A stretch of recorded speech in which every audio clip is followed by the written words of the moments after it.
ہماری تصویر دوسروں سے بہت اچھی ہے الحمدللہ.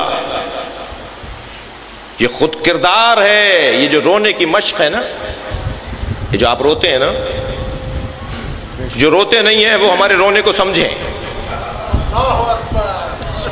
جو قوم رونے کی مشق کرتی ہے وہ گویا مشق کرتی ہے دل نرم کرنے کی.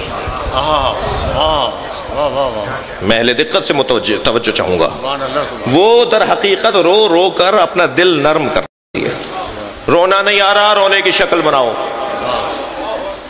ان لم تکن حلیما فتحلم، اگر تم حلیم نہیں ہو تو حلم کا مظاہرہ کرو.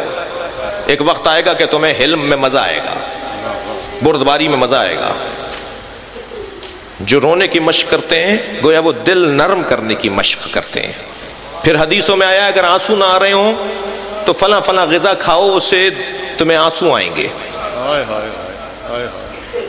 جناب رباب نے دیکھا کہ بی بی کی کنیز صبح سے مجلس میں مسلسل رو رہی ہے. بیویاں آ رہی ہیں جا رہی ہیں، مصائب بیان کیے جا رہے ہیں، کربلا کے واقعات سنائے جا رہے ہیں، لیکن ایک کنیز ہے جو مسلسل رو رہی ہے.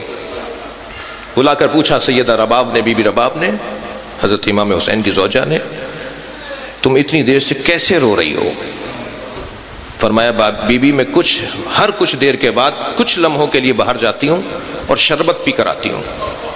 فرمایا کل سے ان رونے والوں کے لیے شربت کا انتظام کرو. میری اپنی معلومات میں پہلی مرتبہ تبرک کا انتظام ہوا ہے یہ کہ جو رونے آئے ہیں، جو مجلس میں آئے ہیں، ان کے لیے تبرک کا انتظام کرو.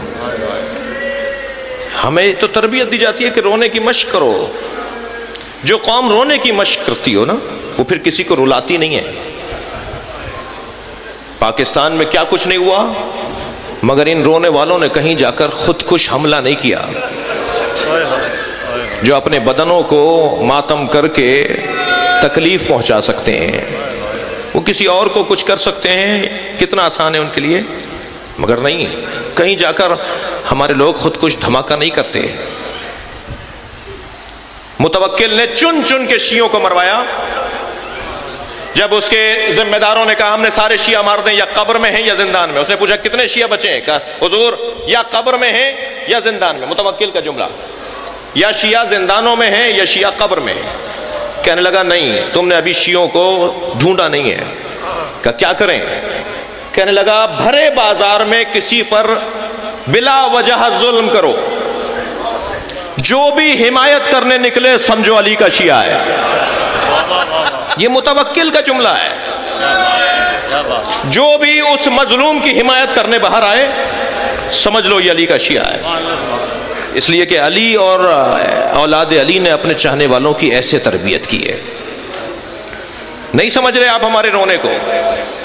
یہ دیوانے نہیں ہیں، یہ پاگل نہیں ہیں. میں تو سینکڑوں اسلام آباد کے لوگوں کو اب پہچاننے لگا ہوں. کوئی فلاں افسر بیٹھا ہوا ہے، کوئی فلاں افسر بیٹھا ہوا ہے، کوئی فلاں مہنگی گاڑی میں آیا ہوا ہے، وہ فلاں کوئی اتنا مہنگی تنخواہ لینے والا آدمی ہے. یہ پاگل ہیں، یہ دانشور ہیں، یہ دانشمند لوگ ہیں. قائد اعظم محمد علی جناح اس ملک کے بانی، ان کا نظریہ بھی یہی تھا. یہ کمزور لوگ نہیں ہیں، یہ اپنی مشق کر رہے ہیں، یہ اپنے دل کو نرم بنانے کی مشق کر رہے ہیں. اور جو لوگ رونے کی مشق کرتے ہیں نا پھر وہ معاشرے کو رونے سے بچاتے ہیں. جو آنکھیں حسین پہ روئیں گی وہ آخرت میں عذاب الہی کا رونا نہیں روئیں گی.